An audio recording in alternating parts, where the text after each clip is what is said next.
गाजियाबाद में एक आश्रम में 2 लड़के जाते हैं वहां पर एक संत से मिलने के लिए। उन्होंने बाहर रजिस्टर में जब सुरक्षा कर्मियों ने उनसे पूछा कि नाम अपना बताइए तो उन्होंने हिंदू नाम बताया। छद्म नाम से वे घुसपैठ करना चाहते हैं। उनकी तलाशी ली गई तो कोई असला नहीं बरामद हुआ, लेकिन उनके जेब में एक सर्जिकल ब्लेड जरूर मिला। और सर्जिकल ब्लेड जब उनके जेब में मिला तो उससे उनको हिरासत में लिया गया, पूछताछ हुई। सामान्य पूछताछ में यह हुआ कि भाई एक सामान्य लोग हैं, हिंदू हैं, सामान्य रूप से मिलने के लिए गए होंगे। लेकिन जब ये जानकारी मेरे पास आई तो मैंने इसी बात को पूछा कि भाई सर्जिकल ब्लेड क्यों? क्योंकि सर्जिकल ब्लेड ऑपरेशन थिएटर में उपयोग होता है और ऑपरेशन थिएटर में इतना इतना शार्प होता है कि यह अगर कोई इसका दुरुपयोग करेगा तो जिस व्यक्ति पे इसका दुरुपयोग कोई करेगा तो मुश्किल से कुछ ही मिनटों में उस व्यक्ति की मौत हो सकती है। तो मैंने इसकी तह में जाने के लिए कहा, तत्काल मैंने कहा इसको आगे बढ़ाओ। जब हमारी एजेंसियों ने उन्हें पूछना शुरू किया तो ये तथ्य उजागर होने लग गए कि साहब ये जो हिंदू नाम है ये पहले तो हिंदू ही नहीं है, ये तो मुस्लिम है और ये छद्म नाम से घुस रहे थे।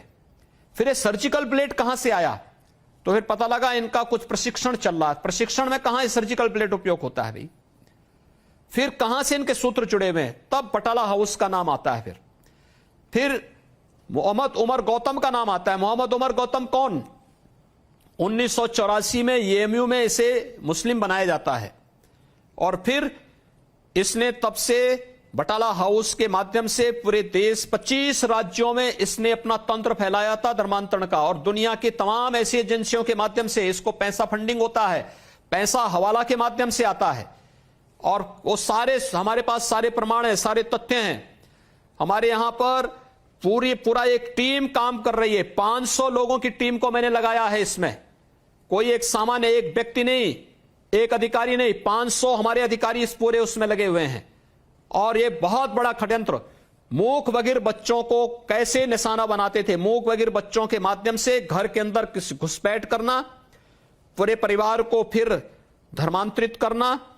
मैसेजेस भी, क्योंकि एक मूक बधिर बच्चा ना सुन सकता है ना बोल सकता है, उसके मैसेज व्हाट्सएप के माध्यम से उन्हें ट्रेनिंग दी जाती थी। व्हाट्सएप के मैसेज आप नहीं पढ़ सकते, मैं नहीं पढ़ सकता हूं, हम विशेष साइबर एक्सपर्ट ही उन मैसेजेस को निकाल सकता। उसके माध्यम से चीजें हो रही थी। और फिर उन बच्चों को इतना जिहादी बना देना कि उनको सुसाइड स्क्वाड के रूप में महत्वपूर्ण केंद्रों पर हमला करने के लिए उनका इस्तेमाल करना, आस्था के केंद्रों पर हमला करने में उनका इस्तेमाल करना, वीवीआईपी पे हमला करने के लिए उनका इस्तेमाल करके ये दुरुपयोग करने की एक साजिश का हिस्सा था। उस बड़े षड्यंत्र को हम लोगों ने पर्दाफाश किया है। हम इसकी तह में जा रहे हैं, हमारे पास पूरे प्रमाण हैं। ये केवल धर्मांतरण तक सीमित मुद्दा नहीं है, राष्ट्रीय सुरक्षा के साथ खिलवाड़ करने की एक बहुत बड़ी साजिश का हिस्सा है। और इसमें दूध का दूध, पानी का पानी हम देश के सामने लेकर के आएंगे।